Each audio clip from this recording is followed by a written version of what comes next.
I really got passionate because I saw how much of a connection it had with designing in the environment and taking care of the environment.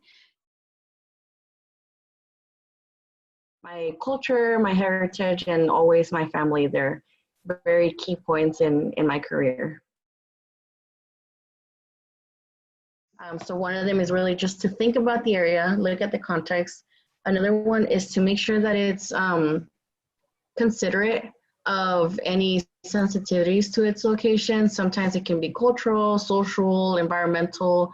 So just be considerate of what exists in a project before you actually step in and start creating your own design in that space.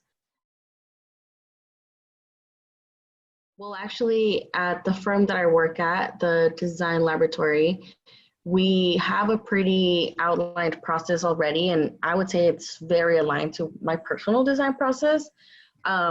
We start with creating a base, so getting all the information that has to do with the area demographics, inventory, existing conditions, lots of pictures, because pictures help a lot, especially once you're really deep in the design process. And then meeting with the clients and just showing them like, this is kind of what we're thinking just right off the bat, off of the information we've gotten so far.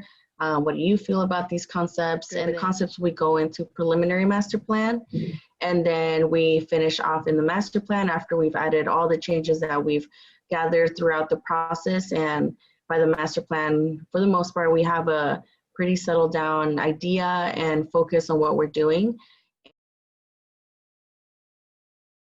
Getting out of my bubble, I get comfortable in my bubble as a designer and just like my personality in general. So when I'm comfortable, it gets harder for me to really explore outside myself. If I feel like I'm really good at a project and I'm like in my bubble, then that's when I realize, okay, I probably need to step out of this for a bit and look at things from a different perspective. I feel really lucky that in my firm, I'm actually pretty close to my coworkers. We're a pretty small firm. There's only 3-4 of us. But my coworkers, my boss actually, and my other coworker, I've worked with them throughout school also. So I've known them before I even started working with them.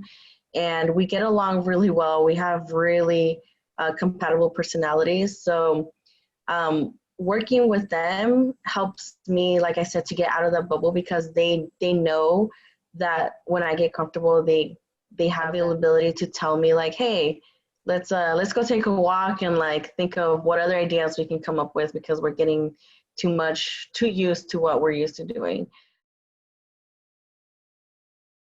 And I think one of the main things that stands out to me that I feel like I connect with him very well is his preservation of existing conditions. He looks at an area, he talks to whoever the client is, whoever the user is, whoever the community is, and he realizes, you know what, this is important to maintain and to actually help it be better than it is. And he uses that preservation very well. And I feel like that connected that very, very much. Don't be afraid to try new ideas. That's how we get cool stuff in the future. Yeah, if you have an idea and you think, nah, that's too crazy, maybe that's the right idea. You just got to figure out how to make it work for this world so far. Definitely use that momentum of, oh, this would be so cool if I did this, this, and that. And then even if somebody comes and tells you like, that's not going to work, you got to think about this, you got to think about that. Consider those comments and be like, okay, you're right. Maybe I need to consider more about this or think about that. But keep going with the idea, run with it, and really explore it and do research on, okay, if I want to do some sort of upside down building, then I got to figure out, how is it going to work? How do I make this work? Has it been done before? If it has, why hasn't it continued to be done? Or how do I continue to make it a thing? So really research and just go with your idea and make it work.